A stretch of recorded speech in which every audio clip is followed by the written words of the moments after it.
நம்மளை பாதுகாக்கிற குலதெய்வம் கோயிலுக்கு உங்களில் யாராவது அம்மனுக்காக ஏதாவது வாங்கி கொடுத்துருக்கீங்களா? ஆஸ் யூஷுவலாக எல்லாருமே கோவிலுக்கு போகும்போது தேங்காய் பாலும் அந்த மாதிரி வாங்கிட்டு போவாங்க. சில பேர் புடவை வாங்கிட்டு அதே மாதிரி தான் எனக்கு திரிசூலம் வாங்கி கொடுக்கணும்னு தோணுச்சு. ஏன்னா எங்களுடைய குலதெய்வ அம்மன் கோவிலில் வந்துட்டு திரிசூலம் அம்மன் கையில் இல்லை. ஸோ அதனால தான் நான் வாங்கி கொடுக்குறேன். இந்த திரிசூலம் நான் எதுக்காக வாங்குறேன்னா, கண்ணாவோட தாத்தாங்க காலத்தில் பண்ண கும்பாபிஷேகம் அதோட இப்போ தான் பண்ணுறாங்களாம்மா. ஸோ அதனால தான் வந்துட்டு நான் வந்துட்டு அம்மனுக்காக எதாவது வாங்கி கொடுக்கணும். ஸோ நம்ம எல்லாரையுமே பாதுகாக்கிற அம்மனை வந்துட்டு நம்ம அது கூட இது கூட நம்ம போய் வேண்டோம். ஆனால் அம்மன் கையில் ஒரு திரிசூலம் கூட இல்லை. ஸோ அதை எனக்கு ரொம்ப நாளாக உறுத்திட்டே இருந்தது, நம்ம எப்படின்னா வாங்கி கொடுக்கணும்னு.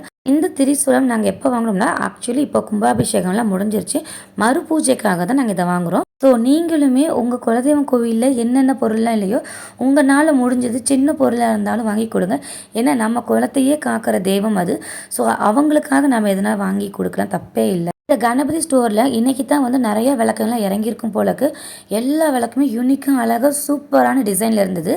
எல்லாருமே வந்து காப்பரில் பார்த்துருப்போம், பட் வந்துட்டு வெள்ளியில் இருக்கிற மாதிரி விளக்கு நிறைய வச்சுருந்தாங்க.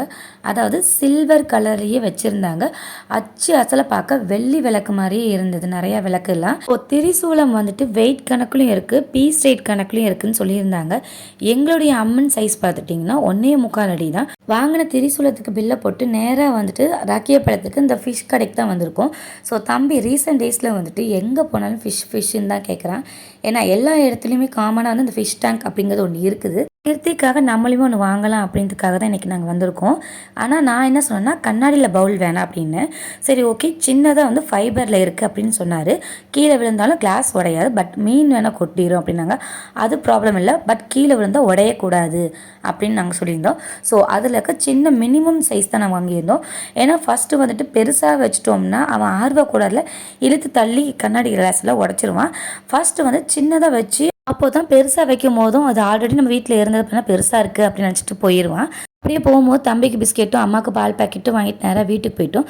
ஸோ இந்த மாதிரி மோர் இன்ட்ரெஸ்டிங் வீடியோஸ் பார்க்குறதுக்கு என்னோட சேனலை மறக்காமல் சப்ஸ்கிரைப் பண்ணிக்கோங்க. Tata bye bye.